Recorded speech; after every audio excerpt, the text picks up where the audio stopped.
All right, here's a spatial reasoning question for you. Take that shape in the upper left, rotate it in your mind so that it looks like the shape in the upper right.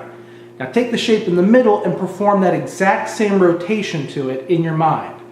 Look at the shapes at the bottom and tell me, what's that shape in the middle going to look like after you make the rotation? I know that question doesn't seem like it relates to computers at all, but as it turns out, if you're pretty confident about your answer to that question, you're probably going to be more likely to succeed in a beginning computer science course, which means maybe all of my computer programming students should take a sculpting course at some point. Oh, and don't worry, at the end of the video, I'll tell you what the answer is.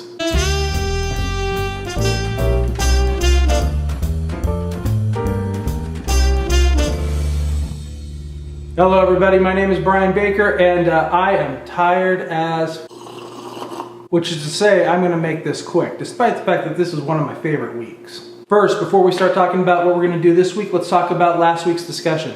Last week's discussion was all about data breaches, and a lot of you went onto the website Have I Been Pwned, and you found out you were the victim of a data breach. I noticed several people in the discussion sort of said they felt violated, by the assignment. I think I know what you mean, by the process, finding out that you were the victim of a data breach. It can be a little unnerving to think like, oh, I put my information out there on some website or app, and then, because they were vulnerable, that information is now out.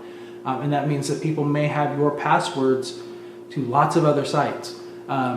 This is not a lecture. Technically speaking, it's a college course and we call things lectures, but it's not a lecture as in you're a bad person, right? You should have known better. The fact is, everybody knows better. Every single person on the planet knows they need to have better passwords. They shouldn't reuse their passwords everywhere. And yet nobody does it.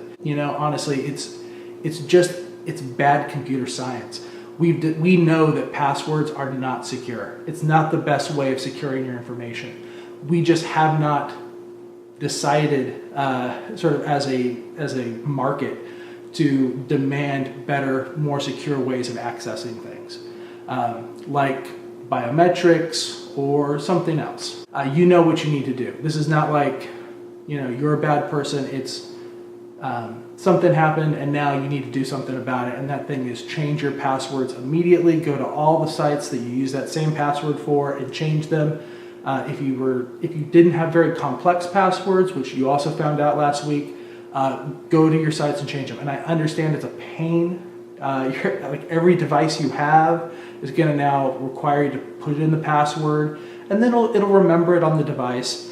This process will take about a week for you to finally get it on everything.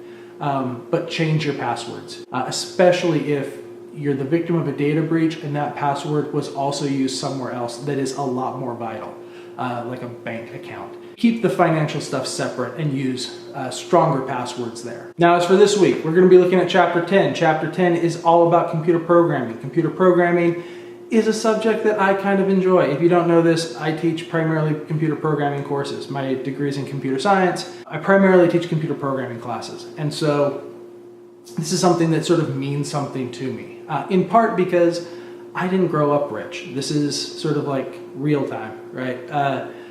I grew up in the inner city of Fresno, between Belmont and Olive, near Tehipity and Webster Elementary. And my parents collected welfare for most of my life. I was able to get into one of these special elementary schools where I learned computer programming as a kid. That has been really, really important in my life. And I didn't realize it the whole time, but as we sort of grow up, you choose different paths, you do different things, and certainly it's not the only thing, the only break I had in life, but it definitely put me into a place where I was able to understand stuff growing up and be able to do things and solve problems, both in the technical field and also not in the technical fields. Just being able to abstract ideas out into their sort of constituent components and then re-synthesize them into something else that's better. That works if you're working on a computer program, a computer system. It also works if you're dealing with an organizational system. And so that idea that learning computer programming teaches you how to think, which is the exact same thing they say about philosophy. It probably makes sense. They're both based on logic. It's definitely true. And so, point being, I find myself solidly in the middle class now, and my son definitely has a lot more opportunities than I ever had. And that has been because of computer science. There are over 200,000 jobs in America that will go unfilled in computer programming because there's simply not enough people, and we can't import enough people from other countries to fill all those positions. It's a really great skill to have, and it's something that's definitely in demand. But that being said, it's also challenging, and we understand that. We understand that computer programming classes have some of the lowest success rates on this campus. Along with other classes that are generally required for a computer science degree, like calculus. But at the same time, there's a lot of great rewards for people who want to learn computer programming. So in terms of career choices, I mean, it's hard to beat a profession where the average income is over 100,000, you know, and where there's lots of open positions and lots of open jobs. And the jobs are really cool, and you get to work for cool companies doing cool things. Or you get to choose, honestly, the least lucrative choice I could have made with a master's in computer science. And I'm still doing pretty well and actually really enjoy my job. Like, I get to do, you know, I get to work with people, which is generally not why people get computer science degrees, by the way. Point being, if whatever you want to work in, whether it's in entertainment, education, like, there are people solving problems using computers. We sort of see a trend towards automation. Software, machines, robotics, doing the work that used to be done by people. And I understand that that's somewhat, you know, not controversial. It's happening. It's a sad process. It's a process that makes a lot of people angry. There's a lot of software that's going to replace truck drivers here pretty soon. That's hard, right? But we know that there's at least, wherever there's a machine doing a job, there's software behind that machine. And so being able to solve problems in this way, rather than in the old-fashioned way, definitely seems like something that makes sense to learn, regardless of what you want to do. I'm a big fan of multidisciplined education, despite the fact that the state of California seems to say, nope, you should just take these exact classes that you need to get out into the world and find a job. I disagree. I think that is a terrible thing. That is not the way humans are meant to run. You are not an insect. Do not specialize.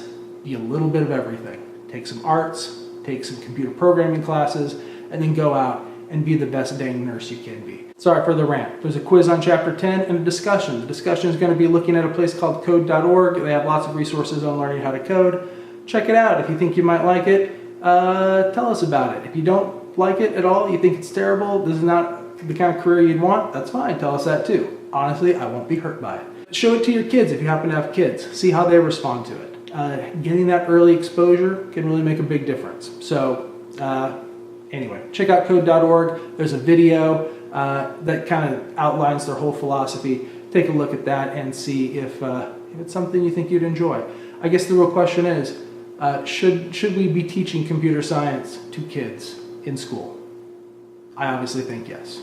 For your MyIT lab this week, we're going to be doing our second lab in Access, which is going to be primarily about queries. Queries are a way of essentially, I mean, they're called queries for a reason. You're questioning the database, right? You are querying the database to get a set of results. It might be that you have a ton of clients, but you want to see how many clients in the past have bought this particular product and happen to live in this particular area.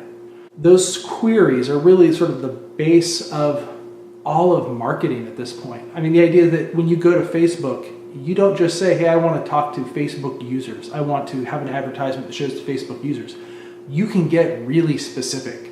You can say, I want all Facebook users between the ages of 40 and 50 who like the television show Frasier from the 1990s.